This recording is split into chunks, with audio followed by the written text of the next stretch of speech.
Baik, Assalamualaikum warahmatullahi wabarakatuh. Salam warahmatullahi wabarakatuh. Selamat siang semuanya. Eh, Pada kesempatan kali ini, saya dari kelompok 2 ingin mempresentasikan hasil kerja kami yang berjudul Perang Salib dari kelompok 2. Di sini saya sebagai moderator Farhan Surabian, dan saya akan mengenalkan teman-teman saya. Yang pertama ada Sofia Akila, Palma Kristi, Rizal Francisco Brutu, Fahmi Ramadan, Ardian Torang, bersama Carmila. Oke, sekarang kita masuk kepada materi. Yang pertama itu awal mula, periodisasi, dan tokoh besar.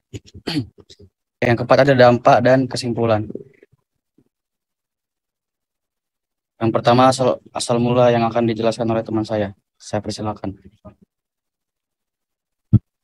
Baik, saya di sini akan menjelaskan tentang asal mula terjadinya Perang Salib. Penyebab tercetusnya Perang Salib ini dilandasi oleh beberapa faktor, yang diantaranya ada faktor agama, politik, dan sosial ekonomi. Yang pertama, faktor agama.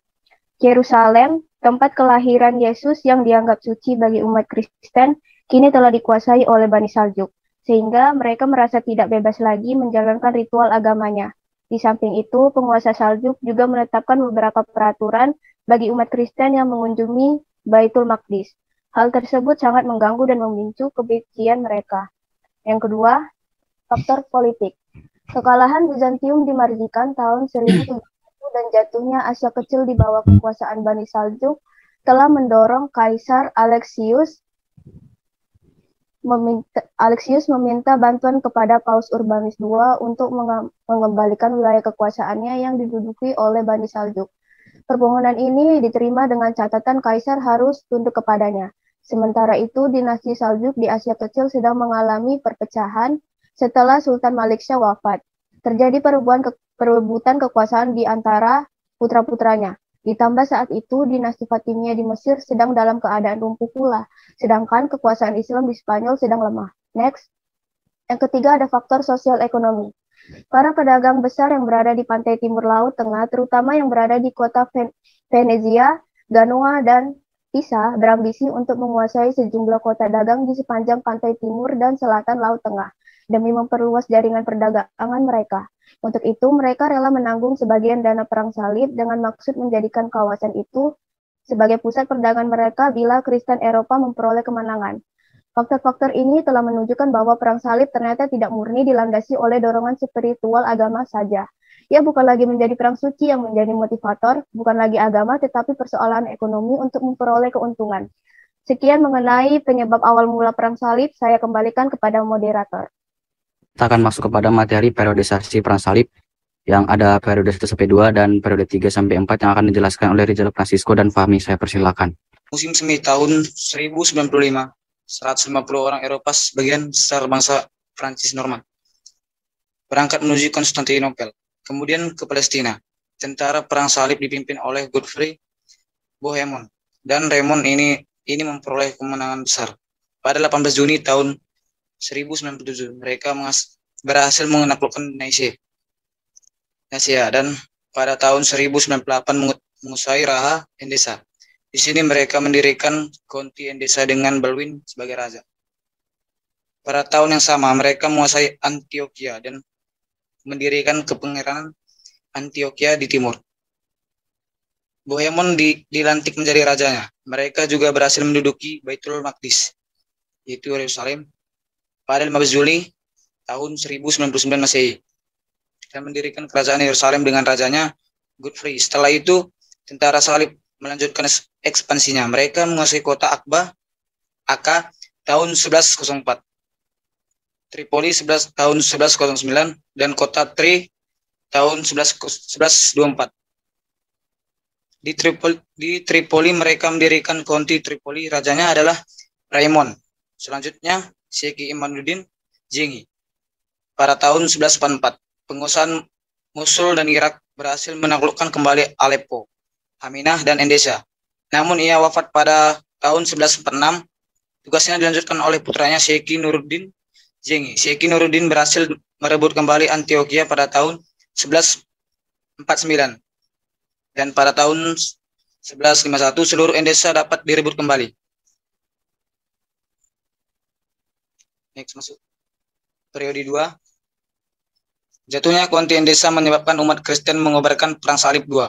Raja Prancis Louis VII dan Raja Jerman Konti Konrad II memimpin pasukan salib untuk merebut wilayah Kristen di Syria. Akan tetapi, gerakan mereka dihambat oleh Syekhi Nuruddin Zengi. Setelah Syekhi Nuruddin wafat pada tahun 1174, pemimpin perang kemudian dipimpin oleh Sultan Salahuddin Al-Ayyub yang berhasil mendirikan dinasti Ayyubiyah di Mesir pada tahun 1175 setelah berhasil mencegah pasukan salib untuk menguasai Mesir. Hasil peperangan Salahuddin yang terbesar adalah merebut kembali Yerusalem pada tahun 1187, mengakhiri kerajaan Latin yang telah berkuasa selama 88 tahun. Setelah Yerusalem, tinggal Tirus, kota besar kerajaan Yerusalem yang tersisa. Tirus yang saat ini dipimpin oleh Konrad dari Montferrat berhasil lolos dari pengepungan yang dilakukan Salahuddin sebanyak 2 kali. Salahuddin kemudian mundur dan menaklukkan kota lain seperti Arsuf dan Java. Sekian dan terima kasih. Baik, akan dilanjutkan oleh Fahmi. Silakan Fahmi. Baik, terima kasih kepada moderator. Di sini saya akan melanjutkan materi dari Rijal, yaitu periode yang ketiga. Jatuhnya Yerusalem ke tangan umat Muslim sangat memukul perasaan tentara salib, dipimpin oleh Frederick Barbarossa, Raja Jerman, Richard Sihatisingha, Raja Inggris, dan Philip Augustus, Raja Prancis. Mereka memunculkan perang salib ketiga. Pasukan Richard dan Philip melalui jalur laut dan pasukan Barbarossa melalui jalur darat, melewati Konstantinopel. Namun Barbarossa meninggal di daerah Sisilia karena tenggelam di sungai. Sebelum menuju Tanah Suci, Richard dan Philip sempat menguasai Siprus dan mendirikan kerajaan Siprus. Meskipun mendapat tantangan berat dari Salahuddin, namun mereka berhasil merebut Akka yang kemudian dijadikan ibu kota kerajaan Latin. Philip kemudian kembali ke Perancis untuk menyelesaikan masalah kekuasaan di Perancis dan hanya tinggal Richard yang melanjutkan Perang Salib III. Richard tidak mampu memasuki Palestina lebih jauh, meskipun bisa beberapa kali mengalahkan Salahuddin.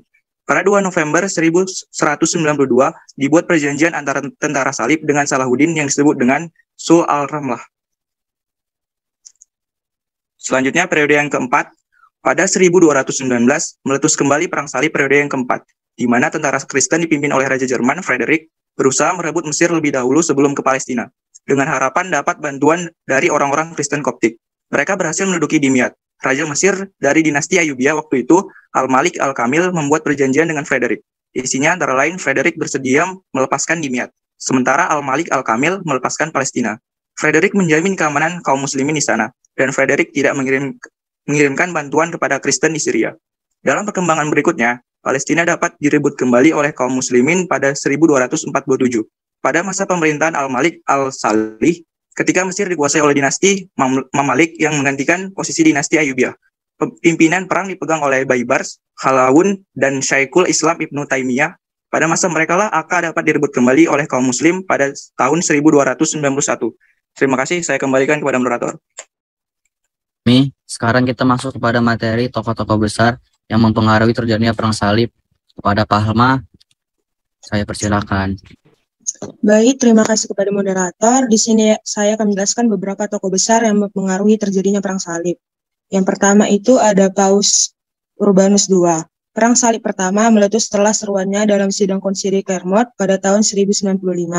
Dalam pidatonya di depan ribuan orang yang hadir, Paus Urbanus II menghimbau umat Kristen untuk membantu Kaisar Romawi Timur melawan dinasti Seljuk Turki dan merebut Tanah Suci. Ia juga menegaskan bahwa keikutsertaan dalam Perang Salib mampu mengurai dosa. Yang kedua ada Salahuddin Al-Ayyubi. Salahuddin Al-Ayyubiyatu atau Saladin adalah Sultan Mesir sekaligus pendiri dinasti Ayyubiyah yang dikenal sebagai pemimpin pasukan Islam selama Perang Salib III. Pencapaian terbesarnya adalah memenangkan pertempuran Hattin ada 1187 atas tentara salib. Kemenangan Salahuddin tersebut membuka jalan bagi masuknya Islam kembali di Yerusalem, bahkan oleh lawannya terutama Raja Richard I dari Inggris. Salahuddin sangat dihormati dan disebut sebagai pemimpin terkuat di dunia Islam. Salahuddin pernah melawan raja yang berjuluk Richard the Lionheart itu dalam Perang Salib III dan gagal mengalahkannya dalam pertempuran Arsuf. Namun, ia dapat membalas dan menggagalkan upaya tentara salib di bawah pemimpin Raja Richard untuk merebut kembali Yerusalem. Yang ketiga ada Richard the Lionheart. Richard I atau sering dijuluki sebagai Richard the Lionheart adalah sosok yang mendominasi Perang Salib III pada 1189 sampai 1192. Dalam pertempuran tersebut, Raja Inggris ini berhasil merebut Siprus untuk mendukung tentara salib.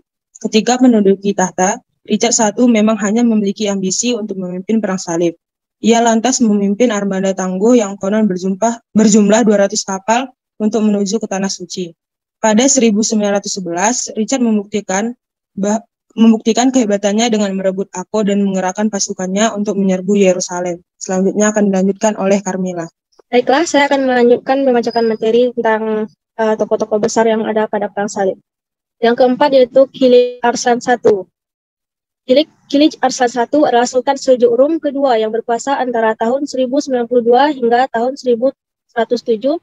Ia juga dikenal sebagai komandan Muslim pertama yang berperang melawan tentara salib dalam Perang Salib I. Selama Perang Salib I, Kilij Arslan I mampu mengalahkan tentara salib dalam 3 pertempuran sekaligus. Yang kelima adalah Sultan Baybar I. Sultan Baybar I adalah salah satu pemimpin Mamluk paling terkenal yang berjasa dalam menghadapi Mongol dan tentara salib. Dalam Perang Salib VII, Baybar berhasil menghalau pasukan Louis IX yang hendak menaklukkan Mesir. Kemenangan tersebut adalah pencapaian besar pertamanya sebagai komandan militer. Selanjutnya, yang keenam, Frederick II. Frederick II adalah Kaisar Romawi Suci dan Raja Sisilia yang menjadi tokoh utama dalam Perang Salib VI. Frederick II sebenarnya banyak kehilangan dukungan dari tentara salib setelah terlibat konflik dengan Paus Gregorius. Berkat kemampuan diplomasinya, ia mampu menyelesaikan Perang Salib VI dengan sedikit melibatkan pertempuran di medan perang. Hasilnya adalah kerajaan Yerusalem kembali mendapat kendali atas Yerusalem selama 15 tahun berikutnya. Terima kasih. Sekarang akan dilanjutkan oleh materi dampak positif dan negatif atas terjadinya Perang Salib yang akan dijelaskan oleh Torang. Pada Torang saya persilakan. Baik, terima kasih kepada moderator. Di sini saya akan menjelaskan dampak terjadinya Perang Salib. Perang Salib yang terjadi sampai pada akhir abad ke-13 memberi pengaruh kuat terhadap Timur dan Barat. Samping kehancuran fisik juga meninggalkan perubahan yang positif, walaupun secara politis misi Kristen Eropa untuk menguasai dunia Islam gagal. Perang Salib meninggalkan pengaruh yang kuat terhadap perkembangan Eropa pada masa selanjutnya. Akibat yang paling tragis dari Perang Salib adalah hancurnya peradaban besar Bizantium yang telah dikuasai oleh umat Islam sejak Perang Salib keempat hingga pada masa kekuasaan Turki Utsmani pada tahun 1453. Akibatnya seluruh kawasan pendukung kebudayaan Kristen Ortodoks menghadapi kehancuran yang tidak terelakkan, yang dengan sendirinya impian Paus Urbanus II untuk mengunifikasi dunia Kristen di bawah kekuasaan Paus menjadi pudar. Bagi umat Islam, Perang Salib tidak memberikan kontribusi bagi pengembangan kebudayaan, malah sebaliknya kehilangan sebagian warisan kebudayaan. Peradaban Islam telah diboyong dari timur ke barat. Dengan demikian, Perang Salib itu telah mengembalikan Eropa pada kejayaan, bukan hanya pada bidang material, tetapi pada bidang pemikiran yang mengilhami lahirnya masa Renaissance. Hal tersebut dapat dipahami dari kemenangan tentara salib pada beberapa episode, yang merupakan stasiun ekspedisi yang bermacam-macam dan memungkinkan untuk memindahkan khazanah peradaban timur ke dunia Masehi Barat pada abad pertengahan. Lalu di bidang seni, kebudayaan Islam pada abad pertengahan mempengaruhi kebudayaan Eropa. Hal itu terlihat pada bentuk-bentuk arsitektur bangunan yang meniru arsitektur gereja di Armenia dan bangunan pada masa Bani Saljuk. Juga model-model arsitektur Romawi adalah hasil dari revolusi ilmu ukur yang lahir di Eropa Barat yang bersumber dari dunia Islam. Bagi dunia Islam, Perang Salib telah menghabiskan aset kekayaan bangsa dan mengorbankan putra terbaik. Ribuan penguasa, panglima perang, dan rakyat menjadi korban. Gencatan senjata yang ditawarkan terhadap kaum muslimin oleh pasukan selalu didahului dengan pembantaian massal. Hal tersebut merusak struktur masyarakat yang dalam limit tertentu menjadi penyebab keterbelakangan umat Islam dari umat lain. Terima kasih, saya kembalikan kepada moderator Farhan. Baik. Selanjutnya kita masuk kepada kesimpulan yang akan dibacakan oleh Pati. Pada Pati saya persilahkan. Baik, saya akan menjelaskan tentang kesimpulan dari materi yang sudah dibahas.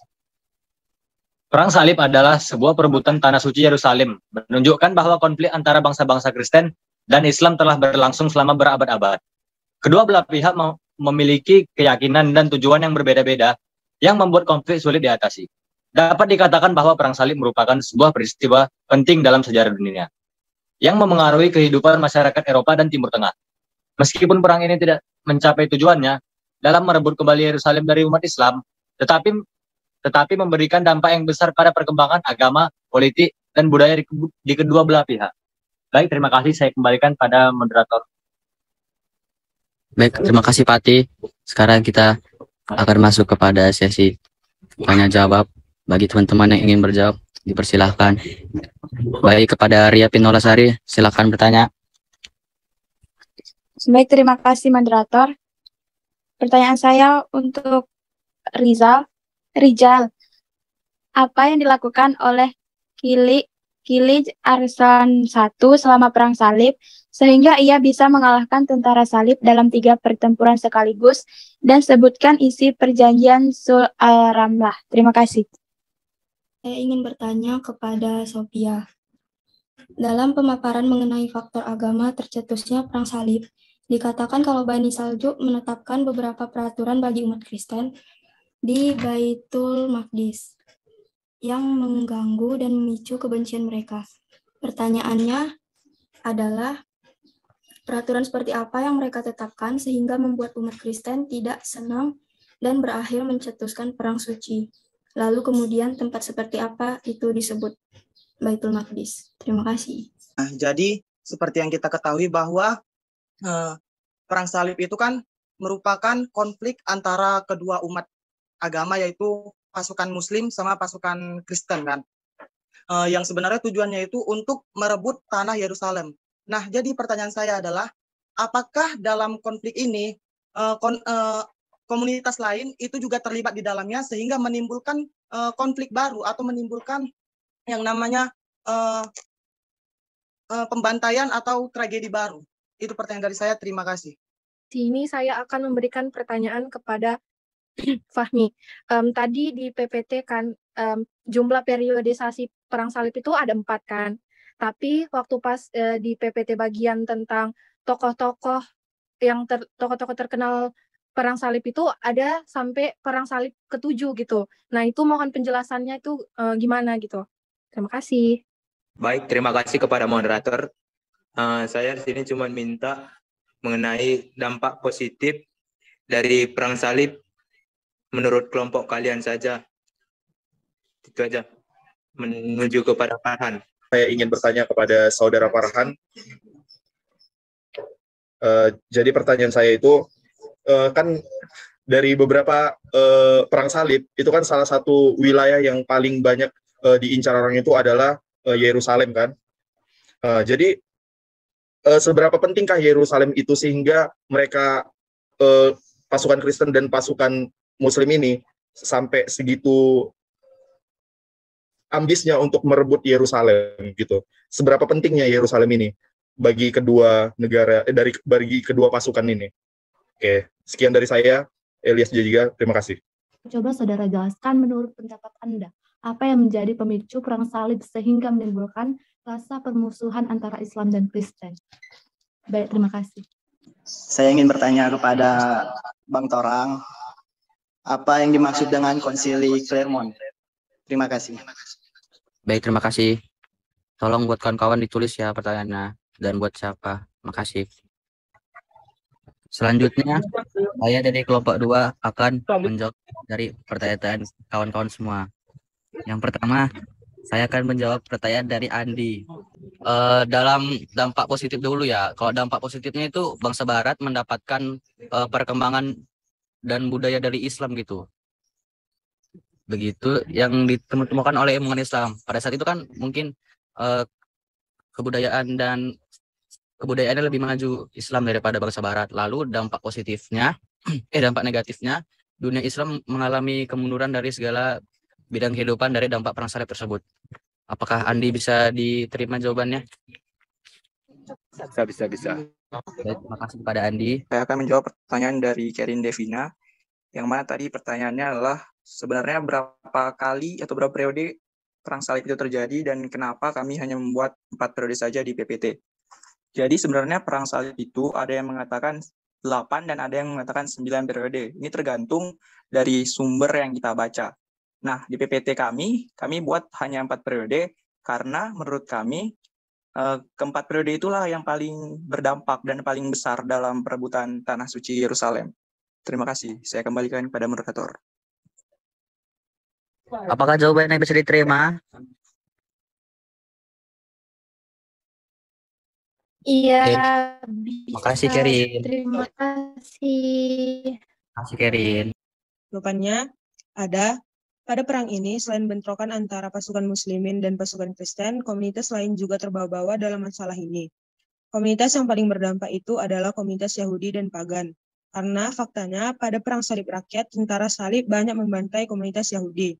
Sehingga peristiwa yang muncul akibat pembantaian tersebut disebut dengan istilah pembantaian Rhineland, yang di mana Peter the Hermit juga turut berperan dalam pembantaian ini. Sekian dari saya, terima kasih. Saya kembalikan ke moderator. Baik, makasih Palma. Apakah jawabannya Palma bisa diterima, Surya Akbar? Baik, terima kasih atas jawabannya. Terima kasih. Jadi saya akan menjawab pertanyaan Sally.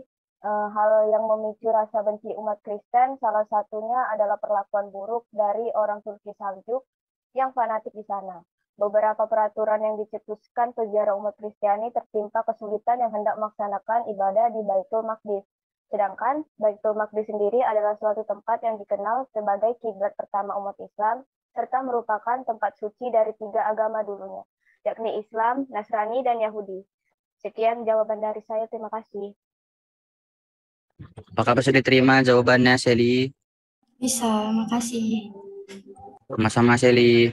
Jadi Konsili Clermont adalah suatu sinode yang diikuti kaum awam dan klerus dari gereja Katolik, yang mana diselenggarakan dari tanggal 18 sampai 28 November 1095 di Clermont, Prancis. Pidato Paus Urbanus II pada tanggal 27 November merupakan titik awal berlangsungnya perang salib pertama. Apakah jawaban saya sudah tepat? Baik, makasih. Apakah diterima, Fikri? Baik, terima kasih Torang. Makasih, Fikri. Jawabannya adalah Yerusalem memiliki nilai penting yang sangat besar bagi kedua agama, Kristen dan Islam. Sehingga keduanya sangat ambisius untuk menguasai kota ini. Berikut adalah beberapa alasan mengapa Yerusalem sangat penting bagi kedua agama. Penting bagi agama Kristen karena Yerusalem merupakan tempat kelahiran, kematian, dan kebangkitan Yesus Kristus, tokoh sentral bagi agama Kristen. Penting bagi agama Islam karena Yerusalem juga memiliki nilai penting dalam agama Islam. Kota ini merupakan tempat ketiga yang paling suci bagi umat Islam setelah Mekah dan Madinah. Oke, itu jawaban dari saya. Apakah Elias sudah puas? Baik, terima kasih Fatih Harif Gibran Siregar atas jawabannya. Makasih Elias dan nanya. Oke, Farhan. Khalid Arslan adalah Sultan Seljuk Anatoli dari tahun 1092 hingga tahun 1107. Selama perang salib pertama, ia berhasil mengalahkan tentara salib dalam 3 pertempuran besar secara beruntutan, yaitu pertempuran Droylaum, pertempuran Kerbogha, dan pertempuran Mersivan.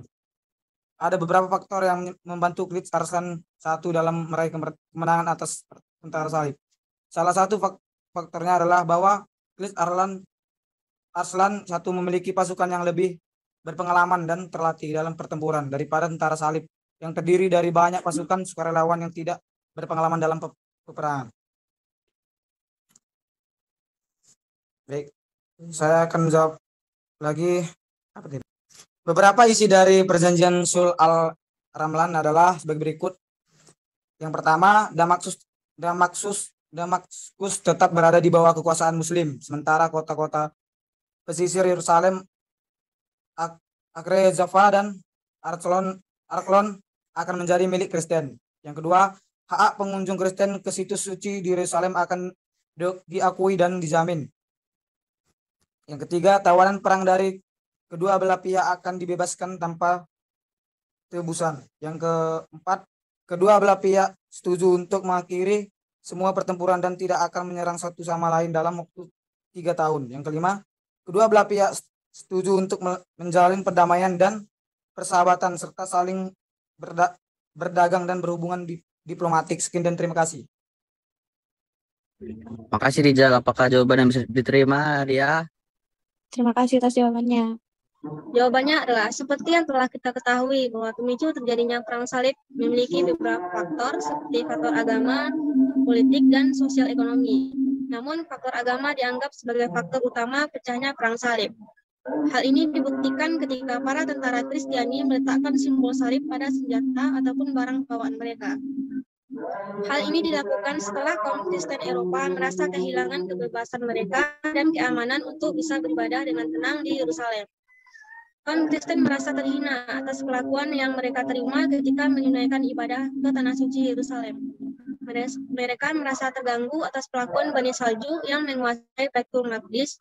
Perlakuan tersebut telah menyinggung perasaan orang-orang Kristen, karena Yerusalem bagi mereka adalah sebagai kota suci, sebagai tempat kelahiran Yesus.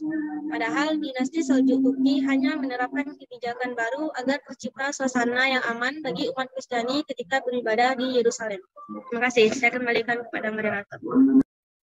Terima kasih kepada Pak Armila yang menjawab pertanyaan tadi. Apakah Lia puas dengan jawabannya? Oke, terima kasih kepada Carmela. Oke, makasih Lia. Baiklah, sekarang kita menuju pada akhir presentasi ini yang akan saya tutup. Saya mohon maaf atas segala salah saya. Pada Allah saya mohon ampun dan juga maafkan teman-teman saya dalam berkata-kata. Terima kasih juga pada teman-teman yang sudah bertanya. Jalan-jalan ke rumah Bu Patin, mohon maaf lahir dan batin. Assalamualaikum warahmatullahi wabarakatuh.